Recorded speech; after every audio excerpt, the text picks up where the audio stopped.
Hello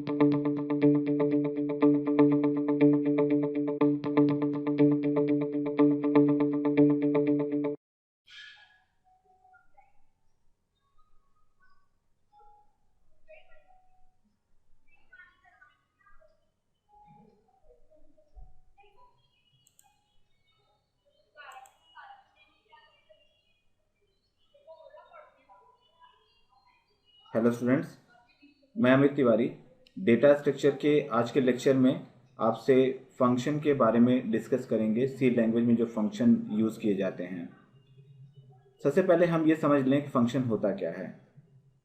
suppose कि आपने एक बाइक परचेज करनी है और आप कुछ कॉन्सेप्ट, कुछ मॉडल, कुछ फंक्शनिंग लेके शोरूम जाते हैं। सपोज आप वहाँ पे कहते हैं बाइक में सेल्फ स्टार्ट होना चाहिए। ये सेल्फ स्टार्ट क्या है? सेल्फ स्टार्ट का मतलब कि आपके व्हीकल में, आपकी बाइक में एक ऐसा कंट्रोलिंग बटन होगा जिसे आप जब प्रेस करेंगे तो बाइक आपकी ऑन हो जाएगी, बाइक का इग्निशन ऑन हो जाएगा, कह सकते हैं बाइक स्टार्ट हो जाएगी। क्या अगर सेल्फ स्टार्ट नहीं है तो क्या बाइक स्टार्ट नहीं हो सकती? बिल्कुल हो सकती है। आपको उसके लिए किक लगाना होगा और किक लगाने से भी आपकी बाइक स्टार्ट हो जाती है। लेकिन ये जो सेट ऑफ एक्टिविटी है, अगर इस एक्टिविटी को आपको बार बार परफॉर्म करना हो, से आप किसी ट्रैफिक में हैं और आप अगेन फ्यूल सेव करने के लिए बाइक को बंद कर देते हैं, फिर 1 मिनट बाद या 2 मिनट बाद या हो सकता है तुरंत ही आपको ज़रूरत पड़ती हो, तुरंत आप किक लगाएंगे, बाइक आपकी स्टार्ट हो जाएगी। ये जो मैकेनिकल टास्क है, इसी को फैसिलिटेट करने के लिए यूज़र को एक कंट्रोल स्विच के थ्रू दे दिया गया, जिसमें एक बटन दिया गया जिसमें वो एक्टिविटीज़ इंजन को स्टार्ट करने की परफॉर्म होती है और आपको, या कह सकते हैं यूज़र को, बहुत ज़्यादा एफर्ट नहीं करना पड़ता। सिमिलरली इन प्रोग्रामिंग, जब किसी एक कोड को, से हमने एक कोड लिखा है, कोई भी कोड आप दिमाग में रख सकते हैं। सपोज ये कोड हमने लिखा हुआ है, इस कोड को हमें बार बार एग्जीक्यूट कराना है। तो तरीका एक है हमारे पास कि हम किसी लूप का यूज़ कर लें, तो लूप को यूज़ करके भी इस कोड को हम बार बार यूज़ करा सकते हैं। लेकिन आप इमेजिन करिए कि इस कोड को अगर after some instruction, some line of code के बाद फिर से रिपीट करना हो, तो क्या तब भी हम लूप का कॉन्सेप्ट यूज़ कर सकते हैं? ऑब्वियसली आपका आंसर होगा नो।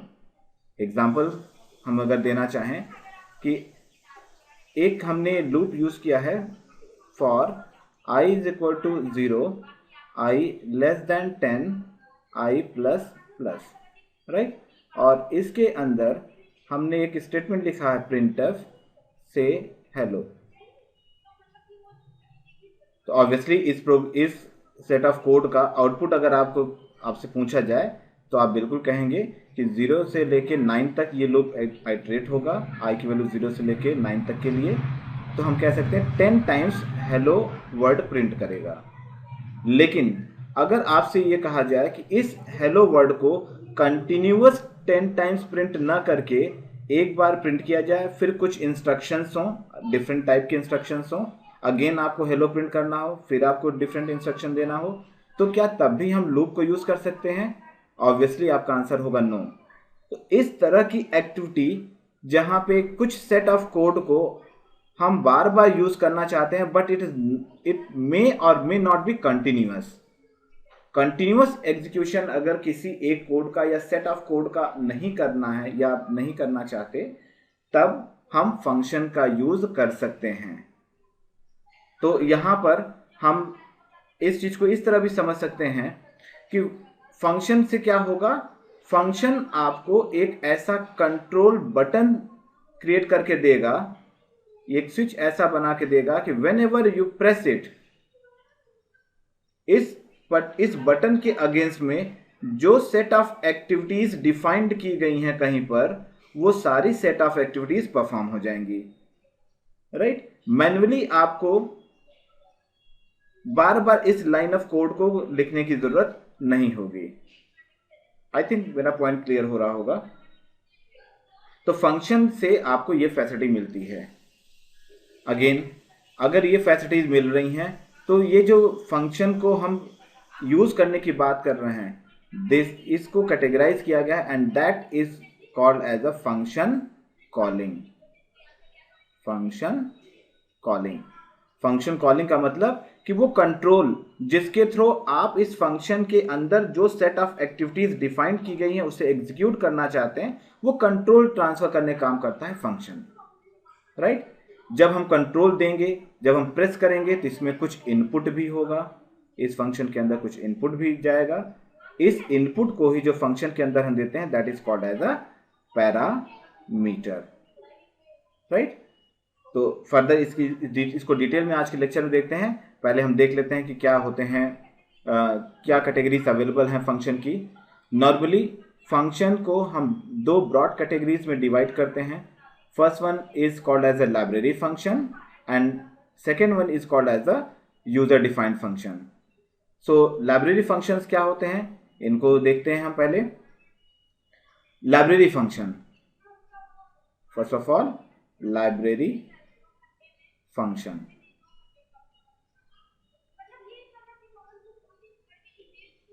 क्या है? लाइब्रेरी फंक्शन देखिए, जब आप किसी भी स्ट्रिंग को प्रिंट करना चाहते हैं तो आप क्या लिखते हैं, आप लिखते हैं प्रिंट एफ,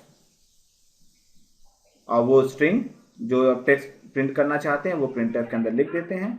जैसे ही आप इस कैटेगरी को, इस स्टेटमेंट को लिखते हैं तो यहां पर लिखा हुआ जो भी स्टेटमेंट होगा इस पॉइंट पे, वो सारा का सारा स्टेटमेंट आपके कंसोल विंडो पे प्रिंट होके आ जाता है, राइट। कैसे प्रिंट करता है, क्या इससे आपका कोई मतलब है? नो, आपको सिर्फ इससे पता है कि हमें प्रिंटफ के अंदर जो कुछ भी लिखेंगे वो प्रिंट करके दे देगा। उसी तरीके से एक दूसरा एग्जांपल देते हैं। आपको किसी नंबर x का स्क्वायर रूट फाइंड करना है तो आप क्या करते हैं, आप लिखते हैं SQRT और ब्रैकेट के अंदर इस x को पास कर देते हैं। जब ये x यहां लिख देंगे तो ये फाइनली क्या करता है, जो भी स्क्वायर रूट होगा इसका आंसर आपको प्रोवाइड कर देगा, राइट। तो ये कैसे काम कर रहा है, because here it works as a control button, जिसे हम कहते हैं फंक्शन कॉलिंग,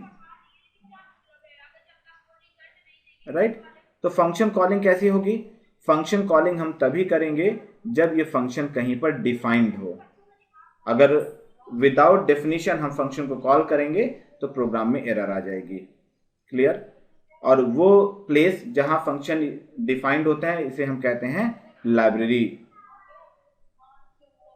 और सी लैंग्वेज में इसी को हम कहते हैं हेडर फाइल्स, राइट। तो हेडर फाइल्स में आपको पता है कि प्रिंटफ फंक्शन को अगर आप यूज करने जा रहे हैं तो standard input output dot H stdio.h header file को आपको इंक्लूड करना पड़ता है। सिमिलरली अगर SQRT फंक्शन को आप अपने प्रोग्राम में यूज कर रहे हैं तो आपको math.h हेडर फाइल को इंक्लूड करना कंपलसरी है। क्यों? क्योंकि इस SQRT फंक्शन का या printf फंक्शन का डेफिनेशन उस हेडर फाइल में है। तो एक बात तो क्लियर हो गई कि हम फंक्शन को कॉल कर रहे हैं अगर, तो उसकी डेफिनेशन कहीं ना कहीं पे प्रेजेंट होनी चाहिए, राइट। दूसरी कैटेगरी है फंक्शन की, that is called as a user defined function. User defined function क्या है, यूजर डिफाइंड फंक्शन वो फंक्शन होते हैं जो ऑलरेडी लाइब्रेरी में डिफाइंड तो नहीं है। यूजर डिफाइंड फंक्शन क्या है, यूजर डिफाइंड फंक्शन वो फंक्शन जो ऑलरेडी डिफाइंड नहीं है, लेकिन अगर आप चाहें, एक प्रोग्रामर चाहे तो खुद का एक फंक्शन लिख सकता है और उसे कॉल भी कर सकता है, राइट। तो ये दो कैटेगरीज हैं फंक्शन की, लाइब्रेरी फंक्शन और यूजर डिफाइंड फंक्शन। एग्जाम्पल यहां अगर देखना चाहें तो हर एक प्रोग्राम सी में मेन से ही स्टार्ट होता है। मेन के अंदर अगर हमने एक अपना से माई फंक्शन ये कॉल किया है, तो अगर हमने इस फंक्शन को कॉल किया है तो ऑब्वियसली हमें अपने प्रोग्राम में इस माई फंक्शन को डिफाइन भी करना पड़ेगा, ठीक है। तो आगे हम जो लेक्चर आपको देने जा रहे हैं उस लेक्चर में किसी फंक्शन का क्या स्कोप है पहले उस पर डिस्कशन कर लेते हैं, तब उनके पैरामीटर और सिंटैक्स के बारे में बात करते हैं। ठीक है। सी, अब एक्चुअली रोल क्या है फंक्शन में। आपने देखा होगा कि कई स्टूडेंट्स को कंफ्यूजन रहती है कि फंक्शन हम यूज कर रहे हैं, कभी पैरामीटर पास करते हैं, कभी पैरामीटर पास नहीं करते हैं, क्या इसका रोल है और पैरामीटर की हमें जरूरत क्यों पड़ती है। आप इसको इस तरह से समझिए, हर एक प्रोग्राम में, सी लैंग्वेज के प्रोग्राम में कहीं ना कहीं आपको एक मेन नाम का फंक्शन दिखाई देगा। ठीक है, मेन नाम का फंक्शन होगा जिसको आप डिफाइन करते हैं और इसी के अंदर सारा प्रोग्राम लिखते हैं। जो कोई भी स्टेटमेंट आपको लिखना रहता है आप मेन के अंदर ही लिखते हैं, राइट। समटाइम्स इसी मेन फंक्शन के अंदर आप किसी दूसरे फंक्शन को कॉल करते हैं, XYZ, जिसका डेफिनेशन, इस XYZ का डेफिनेशन मेन फंक्शन के बाहर कहीं आप दिए होते हैं, XYZ curly braces then this one, right. ऐसा कुछ सिंटैक्स आपने देखा होगा। अगर आप चाहते हैं कि कुछ इनपुट भी यहाँ पर हो तो कभी कभी यहाँ पर आप पैरामीटर पास करते हैं और जो पैरामीटर यहाँ पर होगा वही पैरामीटर यहाँ पर भी लिखते हैं। ठीक है, इस लाइन को समझने के लिए फंक्शन की डेफिनेशन कैसे की जाती है इसको हम देख लेते हैं। चलिए यहां एक एग्जांपल के थ्रू हम आपको समझाते हैं कि अगर एक फंक्शन आप लिखते हैं, बात आ रही है अगर फंक्शन की, तो फंक्शन अगर कुछ भी है तो दो तरीके से रिप्रेजेंटेशन होता है फंक्शन का। सबसे पहले मान लेते हैं ये फंक्शन XYZ है, तो ब्रैकेट ऐसा लगा होगा और लास्ट में सेमीकोलन लगा होगा। दूसरी कैटेगरी, अगर कोई फंक्शन है तो XYZ, सपोज ये फंक्शन है, ब्रैकेट लगा होगा, small bracket open and close, और उसके बाद कर्ली ब्रेसेस लगा होगा। ठीक है, कुछ स्टेटमेंट अंदर लिखे होंगे। कई केसेस ऐसे भी हैं जहां पर चाहे इस पॉइंट पर या यहां पर कुछ लिखा होता है जिसे हम कहते हैं इनपुट। तो XYZ को अगर हम लेना चाहते हैं एज अ फंक्शन, तो फंक्शन को लिखने के दो मेथड है, या तो हम फंक्शन का नाम लिखेंगे ब्रैकेट ओपन क्लोज सेमीकोलन, या उसके बाद सेमीकोलन अगर नहीं लगा है तो 101% कर्ली ब्रेसेस लगा होगा। ये फंक्शन का तरीका है। इन दोनों में डिफरेंस क्या है इसको भी समझ लेते हैं यहीं पर।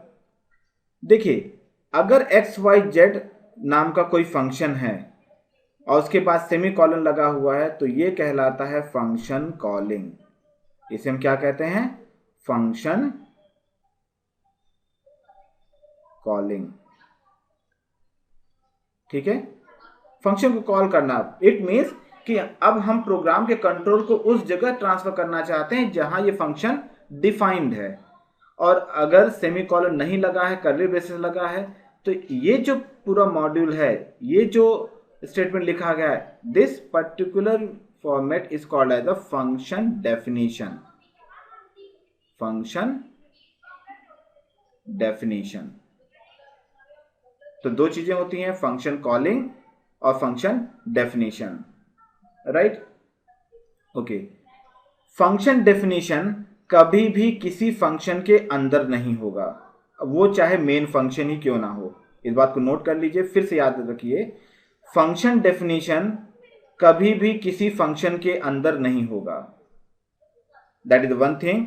फंक्शन कॉलिंग ऑलवेज फंक्शन के अंदर ही होगा, चाहे वो मेन फंक्शन हो या कोई दूसरा फंक्शन हो, यूजर डिफाइंड फंक्शन हो। एग्जाम्पल के लिए, केवल मेन फंक्शन ऐसा है जिसको आप डिफाइन करते हैं और मेन फंक्शन के अंदर ही सारे फंक्शन को कॉल किया जाता है। ठीक है ना। और ये जो अंदर स्टेटमेंट लिखे रहते हैं, जो भी अंदर इनपुट देते हैं आप, these inputs are called as a parameter. इन इनपुट्स को क्या कहा जाता है? They are called as a parameter.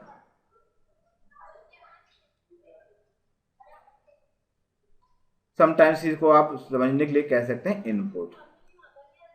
तो फंक्शन डिफाइन करते समय अगर पैरामीटर दिया है आपने, तो फंक्शन को कॉल करते समय भी पैरामीटर देना कंपलसरी है।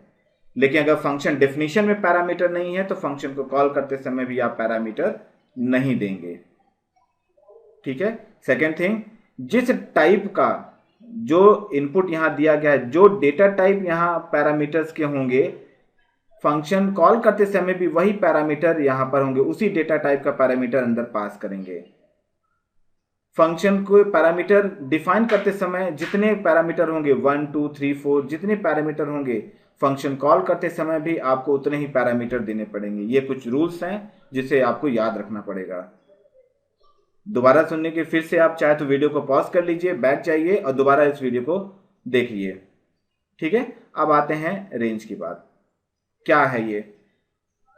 याद रखिए, इस एरिया को हम मान के चल रहे हैं कि आपका मेन फंक्शन, ये पूरा प्रोग्राम एरिया है। This is your complete program area. कोई ये प्रोग्राम है, राइट। इस ब्लू ब्लॉक के अंदर जो कुछ भी लिखा है ये आपका प्रोग्राम है। सपोज इसको हमने लिया है नाम test.c। ये आपका प्रोग्राम है। पूरा ब्लू नीले रंग का जो बॉक्स है, ब्लू बॉक्स है, इस बॉक्स के अंदर पूरा प्रोग्राम लिखा गया है, जिसमें आप हेडर फाइल लिखते हैं कुछ यहां पर, उसके बाद मेन फंक्शन लिखते हैं। मेन फंक्शन के लिए याद रखिए हम इस रेड बॉक्स का यूज कर रहे हैं। जब मेन फंक्शन को डिफाइन करना रहता है तो हम इस मेन ब्लॉक को डिफाइन करने के लिए इस रेड ब्लॉक को यूज कर रहे हैं। ठीक है। अब इस मेन के अंदर सपोज हमने एक फंक्शन कॉल किया है जिसका नाम है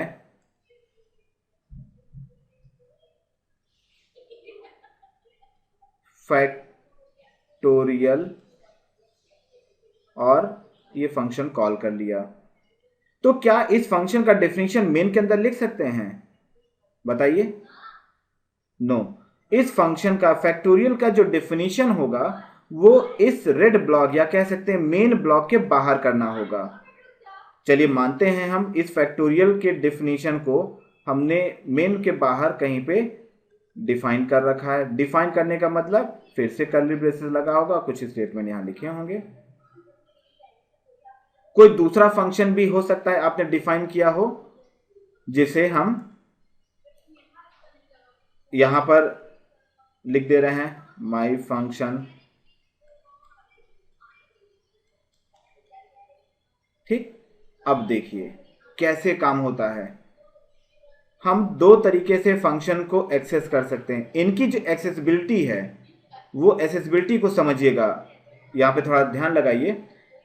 यहां कोई वेरिएबल आपने अगर डिफाइन किया है, से इंटीजर a मेन के अंदर डिफाइन कर रखा है, तो ये जो ब्लॉक बनेगा, a वेरिएबल का जो ब्लॉक बनेगा वो इसी मेन फंक्शन तक ही लिमिटेड होगा।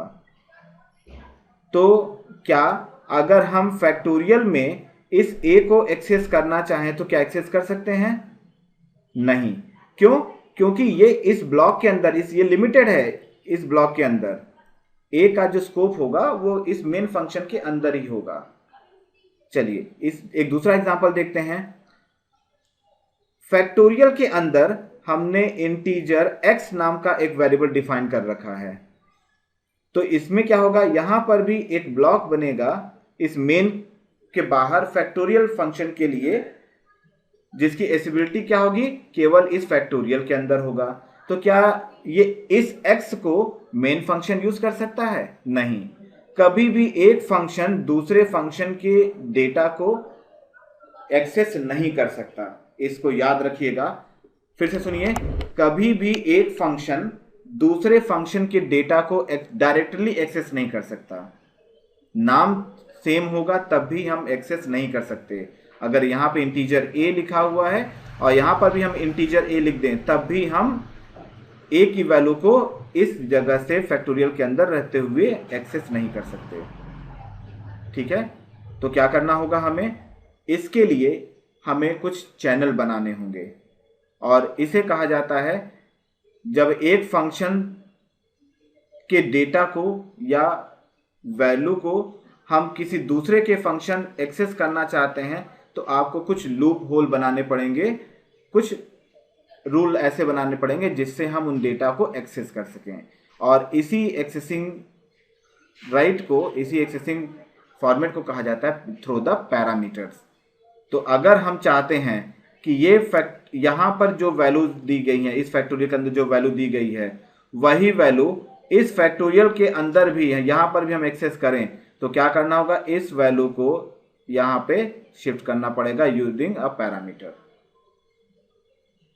ठीक है, फिर समझिए, अगर हमें इस फैक्टोरियल की वैल्यू को, यहाँ दी हुई वैल्यू को इस फैक्टोरियल ब्लॉक के अंदर यहाँ एक्सेस करना चाहते हैं, तो यहां से डेटा हमें भेजना होगा through the parameter.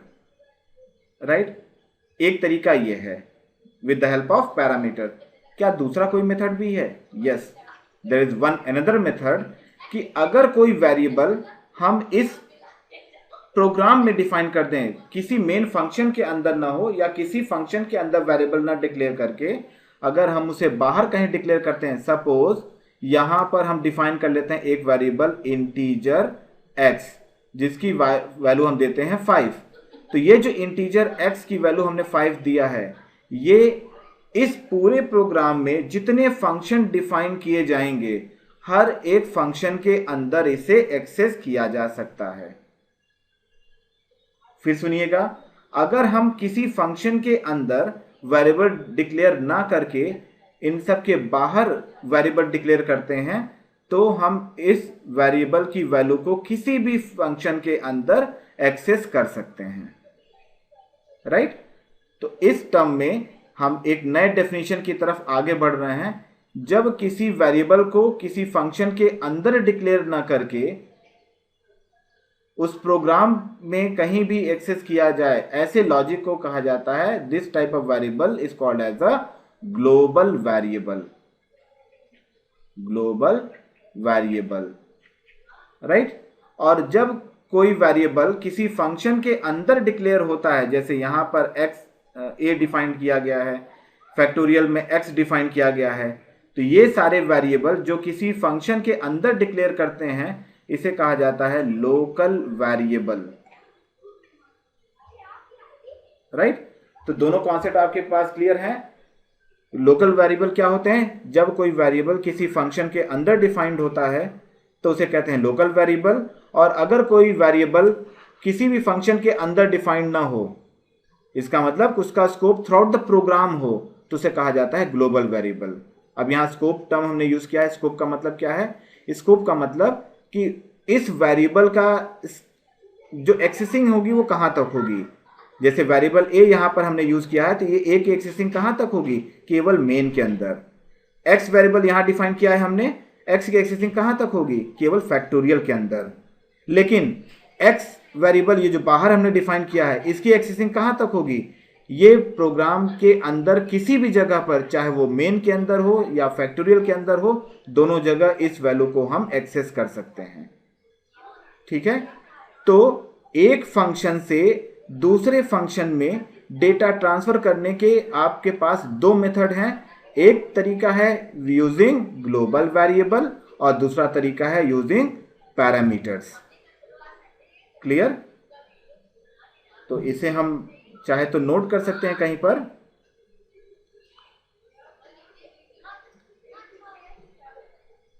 To transfer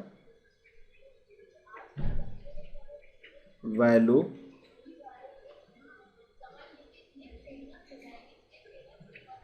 from one function to another, what we have used? We can use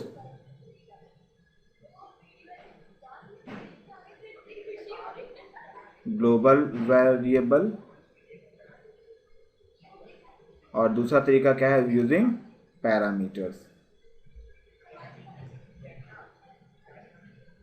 right. इसको हम प्रोग्राम के थ्रू भी समझ लेते हैं। आइए हम चलते हैं अपने प्रोग्राम के ऊपर।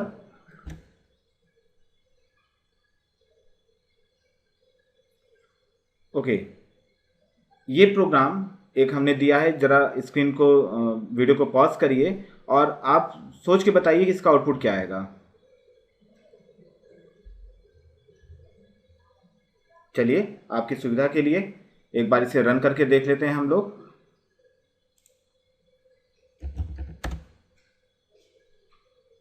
इस प्रोग्राम को हमने सेव किया है myfunction.c से, तो जीसीसी कंपाइलर का हम यूज कर रहे हैं।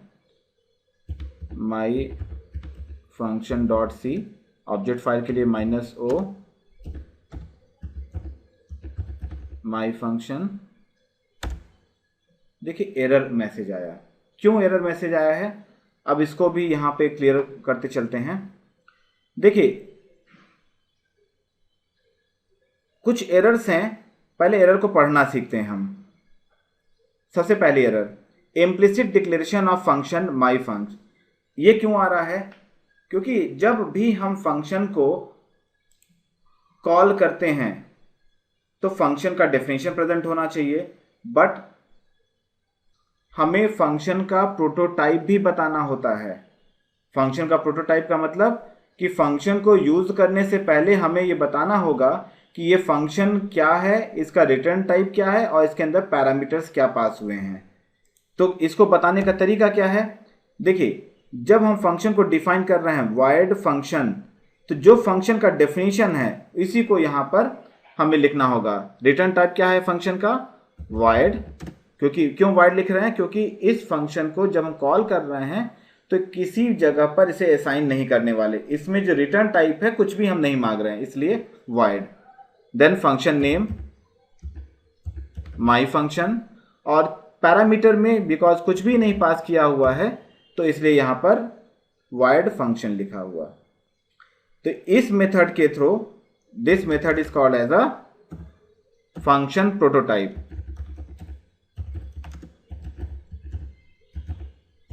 इसको क्या कहते हैं, फंक्शन प्रोटोटाइप। ये क्या लिखा हुआ है, दैट इज फंक्शन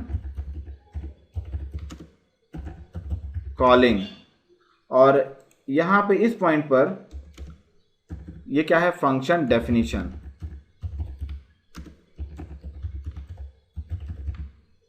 राइट, तो जब भी हम फंक्शन, यूजर डिफाइंड फंक्शन की बात करेंगे, हमारे प्रोग्राम में तीनों चीजें होनी चाहिए। फंक्शन प्रोटोटाइप भी होना चाहिए, फंक्शन कॉल भी करना है और फंक्शन को डिफाइन भी करना है। क्लियर, इसे सेव करते हैं और चेक करते हैं कि क्या हमारा इम्प्लिसिट फंक्शन डेफिनेशन जो लाइन नंबर 2 में बता रहा है माई फंक्शन में, क्या ये अभी भी एग्जिस्ट कर रहा है। ओके, यस, लाइन नंबर 2 में जो फंक्शन प्रोटोटाइप की एरर थी वो रिमूव हो चुकी है। अब हमारे पास जो एरर आ रही है एक्स अनडिक्लेयर्ड। एक्स अनडिक्लेयर्ड का मतलब क्या है, अभी जो हमने डिस्कशन किया था आपसे कि यहां पर इस माई फंक्शन में ये वेरिएबल एक्स हम यूज कर रहे हैं। माई फंक्शन में वेरिएबल एक्स जो हम यूज कर रहे हैं इस पॉइंट पर, this one, it is not defined. अब आप कहेंगे सर एक्स को तो हमने यहां मेन फंक्शन में डिफाइन कर रखा है, तो यहां पे क्यों कह रहा है, क्योंकि अभी आपको मैंने बताया था कि मेन फंक्शन के अंदर जो वेरिएबल डिक्लेयर होंगे, कोई भी वेरिएबल, उसका जो स्कोप होगा, उसकी जो रेंज होगी, वो सिर्फ और सिर्फ मेन के अंदर ही होगी। ये वेरिएबल किसी दूसरे फंक्शन के अंदर एक्सेस नहीं हो सकता। तो क्या तरीका होगा, चलिए उस तरीकों को समझने के लिए हमें इस मेन फंक्शन के बाहर, जहां हम यूज करने वाले हैं माई फंक्शन में एक्स को यूज कर रहे हैं, यहां पर भी इस वेरिएबल को डिक्लेयर कर देते हैं। चलिए हमने डिक्लेयर कर दिया इंटीजर एक्स। तो अब हमारा ये प्रोग्राम क्या हुआ, एक बार हमने एक्स को डिफाइन किया है मेन फंक्शन के अंदर और उसकी वैल्यू दिया है 5। दोबारा हमने एक्स को डिफाइन किया है माई फंक्शन के अंदर और इसकी वैल्यू कुछ भी पास नहीं किए हैं। फिर से आप सोचिए इसका आउटपुट क्या आएगा, और हम इसको आउटपुट रन करके देखते हैं।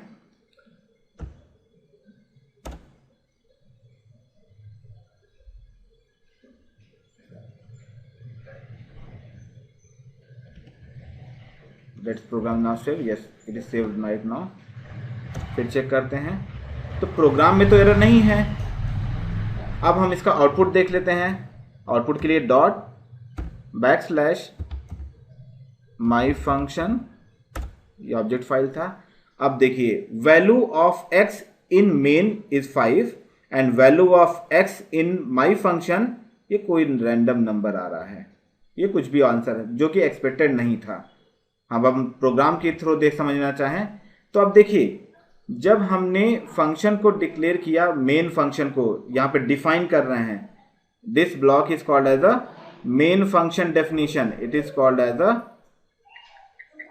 Main function definition, right. और ये क्या है, ये माई फंक्शन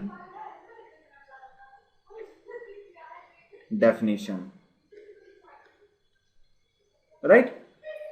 तो ये जो ब्लॉक होगा, ये जो ब्लॉक कहलाता है my function block and it is called as a main block. ये ब्लॉक जो लगा है that is main block, main function block. तो x डिफाइंड हुआ यहां पर, तो जो ब्लॉक बना x की मेमोरी जो असाइन हुई वो मेन के लिए यहां असाइन हुई जिसकी वैल्यू थी 5। जब हम माई फंक्शन के अंदर x को डिफाइन किए तो माई फंक्शन के लिए x डिफाइंड हुआ और इसमें वैल्यू चूंकि हमने कुछ भी पास नहीं किया तो गार्बेज वैल्यू कह सकते हैं आप। कुछ भी वैल्यू जो अनएक्सपेक्टेड है वो आपको मिलेगी, क्योंकि यहां पर हमने कोई वैल्यू ट्रांसफर नहीं की है, लेकिन हम उस वैल्यू को जो ट्रांसफर नहीं किए फिर भी हम x को प्रिंट करना चाहते हैं। यहां तक बात समझ में आ रही है आपको? ओके, तब क्या किया जाए? अब अगर आप चाहते हैं कि यही x की वैल्यू इस फंक्शन में भी आपको देखने को मिले, आप इस्तेमाल कर सकें, तो क्या करना होगा? तब आपके पास पहला ऑप्शन हम बात करते हैं जिसे कहते हैं ग्लोबल वेरिएबल। तो ग्लोबल वेरिएबल पर जाने से पहले हम फिर से यहां आपको दिखा दें कि अगर x की वैल्यू हम यहां 10 पास कर दें, राइट, और अब हम इस प्रोग्राम को रन करेंगे तो देखते हैं क्या आउटपुट आता है, इसको समझेंगे। मेन के अंदर जो x था उसकी वैल्यू आई 5 और माई फंक्शन के अंदर जो x था उसकी वैल्यू आई 10। ठीक है, ऑब्वियसली इसमें तो कोई प्रॉब्लम है नहीं। अब यहां पर हम थोड़ा सा चेंज करते हैं, इसको ध्यान रखिए। x को मैंने यहां से रिमूव कर दिया, राइट, और x को रिमूव करने के बाद हम ये कहते हैं कि इस x को हम माई फंक्शन के अंदर से पास करते हैं, राइट। और जब x यहां पास किया गया तो ये कहलाया यहां पर माई फंक्शन का पैरामीटर। और माई फंक्शन का पैरामीटर हमने क्या दिया? x का डेटा टाइप क्या है? इंटीजर। तो जब हम फंक्शन को डिफाइन करेंगे तो यहां पर भी ये वैल्यू x की, समझिए इसको, ये जो x हम यहां ट्रांसफर कर रहे हैं इसका डेटा टाइप क्या है? इंटीजर।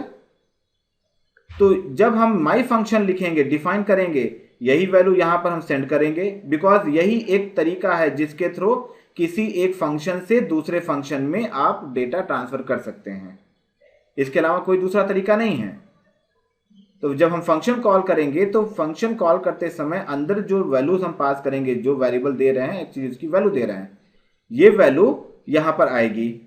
तो इस वैल्यू को हैंडल भी करना होगा, तो यहां पर भी कोई एक वेरिएबल आपके पास होना चाहिए, कोई एक स्टोरेज होना चाहिए जिसमें ये वैल्यू आके स्टोर हो जाए।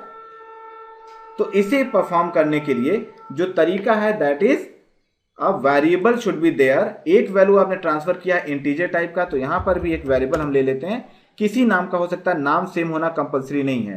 तो यहां पे सपोज हमने लिखा इंटीजर a, राइट। अब क्या होगा कि x जो वैल्यू यहां लेके आएगा, माई फंक्शन जब कॉल हुआ तो ये माई फंक्शन डायरेक्टली यहां पर आया और इसके अंदर की वैल्यू इसके अंदर जो वेरिएबल होगा उसमें स्टोर हो जाएगी। इट वर्क्स लाइक आपने कहीं पे लिखा हो a is equal to x। ऐसा आप कब लिखते हैं? जब x का डेटा टाइप जो आपने दिया है वही डेटा टाइप a का भी हो, तब ये x की वैल्यू ट्रांसफर हो जाएगी किस में? a में। बिल्कुल वही कंडीशन यहां पर भी। अब जो x आप पास कर रहे हैं एज अ पैरामीटर, वो किस में आके स्टोर होगा, a में। ठीक है, तो हम ये कह सकते हैं कि a की वैल्यू को यहां पर हम अगर प्रिंट कर लें x लिखकर, a लिखकर, तो a का जो स्कोप है इस फंक्शन के अंदर है वो प्रिंट कर देगा। तो यहां पर चूंकि ये स्टेटमेंट तो केवल प्रिंटिंग के लिए है, इससे तो कोई फर्क पड़ नहीं रहा। हमें क्या चाहिए था, x की वैल्यू ही चाहिए थी। तो x की वैल्यू जो यहां से ट्रांसफर की गई वो वैल्यू आ गई a के पास, और यही a की वैल्यू हमने प्रिंट कर ली x के नाम से। चलिए रन करके देखते हैं। नाउ अब देखिए दोनों वैल्यू सेम हो गई। x की वैल्यू हमने दिया 5, और मेन माई फंक्शन के अंदर भी हमें जो वैल्यू मिली वो कितनी मिली, 5। राइट। तो ये एक मेथड है जिसके थ्रू आप वैल्यूज को एक फंक्शन से दूसरे फंक्शन में ट्रांसफर कर सकते हैं with the help of parameters. यहां पे पहला फंक्शन है मेन और दूसरा फंक्शन है माई फंक्शन जो यूजर डिफाइंड है। राइट। और क्या तरीका है, अगर हम ये नहीं करना चाहते हैं तब कैसे कर सकते हैं? दूसरा तरीका देखिए, हमने यहां से भी रिमूव कर दिया पैरामीटर माई फंक्शन जब कॉल किया था, और यहां से भी रिमूव कर दिया। अब हम यहां पर किसी फंक्शन के अंदर नहीं, इस प्रोग्राम में किसी फंक्शन, सारे फंक्शन से बाहर एक वेरिएबल डिक्लेयर किया, सपोज इंटीजर x, जिसकी वैल्यू हमने दे दिया यहां पर 12। इस बात को समझिएगा, हमने किसी फंक्शन के अंदर वेरिएबल डिक्लेयर नहीं किया है, बट ये अपने प्रोग्राम में डिक्लेयर किया है वेरिएबल। क्या डिक्लेयर किया, integer x is equal to 12। तो आप अगर प्रोग्रामिंग जानते हैं थोड़ी बहुत तो जरा वीडियो पॉज करके इसका आउटपुट बताइए क्या होगा। इस जगह पर जब x की वैल्यू प्रिंट होगी तो बिकॉज पहले वो लोकल चेक करेगा, यहां पर भी हम x लिख देते हैं बिकॉज अभी x पे हम काम करने जा रहे हैं। अब देखिए, जब x की वैल्यू हमने पहले 12 प्रोवाइड कर दिया, मेन फंक्शन के अंदर हमने x वेरिएबल डिक्लेयर किया और उसमें वैल्यू 5 ट्रांसफर कर दिया। तो जब ये x प्रिंट होगा तो कौन सी वैल्यू प्रिंट करेगा x की, ये 5 या 12? पहला क्वेश्चन। दूसरा क्वेश्चन, माई फंक्शन में पहले ही प्रोग्राम में हमने देखा था कि जब वेरिएबल डिफाइन नहीं किया था तो एरर मैसेज आ रहा था, तो क्या अभी भी एरर मैसेज आएगा या नहीं आएगा? That is second question. और अगर एरर नहीं आएगा तो x की वैल्यू क्या प्रिंट करेगी? That is third question. तो इन तीनों क्वेश्चन का आंसर हम अपने आउटपुट से चेक करते हैं। प्रोग्राम हमने सेव कर दिया है, आप भी इस प्रोग्राम को सिस्टम पे टाइप करिएगा और चेक करिएगा। राइट, प्रोग्राम में एरर नहीं है। तो पहला क्वेश्चन जो हमारा था कि क्या प्रोग्राम में एरर आएगी, यस, प्रोग्राम में एरर नहीं आई। आउटपुट देखते हैं। देखिए, जब x को हमने मेन फंक्शन के अंदर कॉल किया तो हमें 5 वैल्यू मिली, लेकिन जब हम दूसरे फंक्शन में विदाउट असाइनिंग वैल्यू कॉल कर रहे हैं तो हमें कितनी वैल्यू मिल रही है, 12। ये प्रोग्राम था हमारा। जब हमने x को डिफाइन किया बाहर, तो अगर किसी फंक्शन के अंदर वो वेरिएबल डिक्लेयर करते हैं तो वैल्यू उस फंक्शन के अंदर से ले लेगा। अगर इस फंक्शन के अंदर वेरिएबल डिक्लेयर नहीं है तो वैल्यूज जो ग्लोबल वेरिएबल हैं वहां से इस वैल्यू को एक्सेस कर लेगा। राइट। चलिए इसी पे एक क्वेश्चन और कर लेते हैं। अगर ये बात आपको समझ में आ गई है तो इसका आउटपुट आप हमें कमेंट में जरूर बताइएगा अगर आपको समझ में आ गया है। हम यहां पर लिखते हैं x is equal to x plus 10, तो क्या प्रिंट करेगा? अगर आपका आंसर सही है तो बिल्कुल कमेंट में बताइएगा हमें। ऑब्वियसली यहां पे वेरिएबल x तो डिफाइंड नहीं है, तो x की वैल्यू पहले कितना लेगा, 12। तो यहां पर 12 प्लस 10 कितना हो गया, 12 प्लस 10 22। तो x में कितना असाइन होगा, 22, और ये वैल्यू कितना प्रिंट करेगा, 22। चलिए देख लेते हैं अब हम।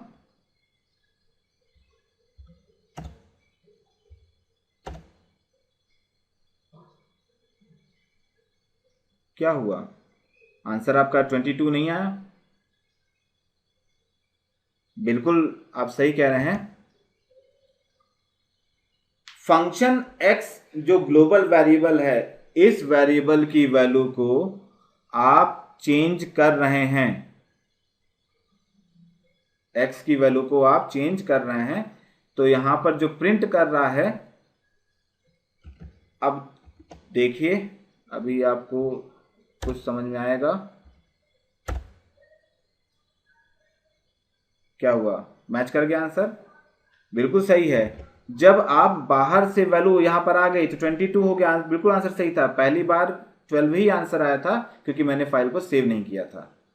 तो एवरी टाइम जब आप कुछ चेंजेस करते हैं और करेक्ट आउटपुट देखना चाहते हैं तो आपको प्रोग्राम को सेव करके फिर से कंपाइल करके रन करना होगा, राइट।